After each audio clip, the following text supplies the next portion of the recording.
నువ్వు స్పిరిచువల్ గా దేవునితోటి ఏదైతే దేవుని యొక్క బిడ్డారా నీ బలిపీఠం మీద నువ్వు అర్పిస్తావో అవి నిజంగా పరిశుద్ధుల ప్రార్థనలలాగా ఒక విలువైనటువంటి సువాసనలాగా దేవుడు ఆ ఆ ప్రకటన గ్రంథంలో ఏ విధంగా దేవుడు వాటిని యాక్సెప్ట్ చేశాడో సేమ్ నీ యొక్క లైఫ్ లో నువ్వు ఆత్మీయ స్థితిలో చేసుకున్నటువంటి ప్రతి దాన్ని దేవుడు యాక్సెప్ట్ చేసి అది నీ లైఫ్ లోనికి అది ఫిజికల్ గా స్పిరిచువల్ గా ఫైనాన్షియల్ గా ఆ ఫామ్ లోనికి వచ్చేటట్లు దేవుడు నీ లైఫ్ లోనికి ఆ గ్రేట్ ఆ అభిషేకాన్ని ఆ గ్రేట్ ఫోర్స్ గా ఉన్న అనైంటింగ్ ని ఏసునామలో నీ లైఫ్ లోనికి దేవుడు రిలీజ్ చేయబోతున్నాడు. సమయల్ గురించి అన్నకి ఇన్సైడ్ లో కమిట్మెంట్ అయింది. ఇన్సైడ్ లో కమిట్మెంట్ అయింది. సమయల్ అనేటువంటి ప్రవక్త బయటకు వచ్చాడు. ఈ ఇన్సైడ్ లో దేవునితోటి నువ్వు చేసుకునే కమిట్మెంట్ అనేది పవర్ఫుల్ గా బయటికి ఒక ప్రాఫిట్ లాగా దేవుని యొక్క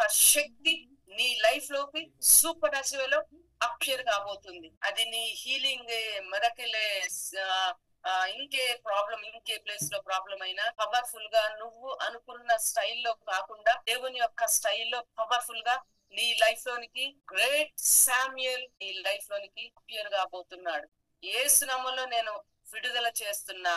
నీ జీవితంలోనికి అంత పవర్ఫుల్ ఫోర్స్ అనేది నీ లైఫ్ లోకి అపియర్ అయ్యేటట్లు నేను ఆజ్ఞాపిస్తున్నా. దేవుని యొక్క బిడ్డలారా, ఈ సమయల్ అనే ప్రవక్త ఇతని అభిషేకంలో నుంచి ఇతని చేతుల ద్వారా యేసు క్రీస్తు వంశావళి రాబోతుంది. ఇతని అనైంటింగ్ ఇంపార్టేషన్ ద్వారా మరొక జనరేషన్ అనేది దేవునికి భూమికి ఆ నరకానికి సృష్టికి అవసరమైనటువంటి జనరేషన్ రాబోతుంది. కాబట్టి దేవుడు ఆ యొక్క హన్నాను ఇన్సైడ్ లోనే ఆమెకు దేవుని యొక్క అభిషేకం తోటి ఐస్ ని ఓపెన్ చేసి ఇయర్స్ ని ఓపెన్ చేసి 5 సెన్సెస్ ని టచ్ చేసి ఆమె స్పిరిచువల్ గానే దేవుని యొక్క పవర్స్ ని ఆమె తీసుకొని గట్టిగా షౌట్ చేస్తూ చెప్పింది, నా కోసం దేవుడు మెరకల్ని రిలీజ్ చేయబోతున్నాడు. అది ఏ ఫిజికల్ గర్భం అనేది ఆపలేకపోయింది.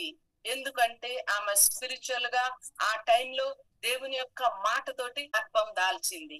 ఆమె స్పిరిచువల్ గా కన్సీవ్ అయింది. ఫిజికల్ గా ఏజ్ లేదు, ప్రాబ్లం లేదు, ఇంకేదో రిపోర్ట్ లేదు, ఏది లేకుండానే థాంక్ గాడ్ ఆమె ఫిజికల్ మేనిఫెస్టేషన్ అనేది జరిగింది. నీ ఫిజికల్ మేనిఫెస్టేషన్ అనేది లోపల స్పిరిచువల్ కనెక్షన్ తోటి కమిట్ అయి ఉన్నది. నీకు ఫిజికల్ గా మేనిఫెస్టేషన్ కావాలంటే దానికి వెనకాలకి పోవాలి. నువ్వు సామ్యుయల్ అనేటువంటి వాడు ఒక ఫిజికల్ కలయిక తోటి రాలేదు.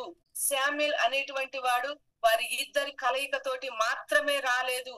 ఆమె దానికంటే ముందుగా దేవుని యొక్క ఆ చర్చ్ లో ఆ మందిరంలో ఆ ప్రీస్ట్ ఎదుట దేవుని తోటి పర్సనల్ గా స్పిరిచువల్ గా దేవుని యొక్క ఆ కమిట్మెంట్ తోటి కనెక్ట్ అయింది. ఆ వాయిస్ తోటి కనెక్ట్ అయింది. ఆ స్పిరిట్ తోటి కనెక్ట్ అయింది. నువ్వు వెంటనే ఆమె ఆత్మలో గర్భము దాల్చింది. ఆత్మలో గర్భం దాల్చింది కనుకనే నా హృదయం యెహోవా యందు సంతోషించుచున్నది. Thank God.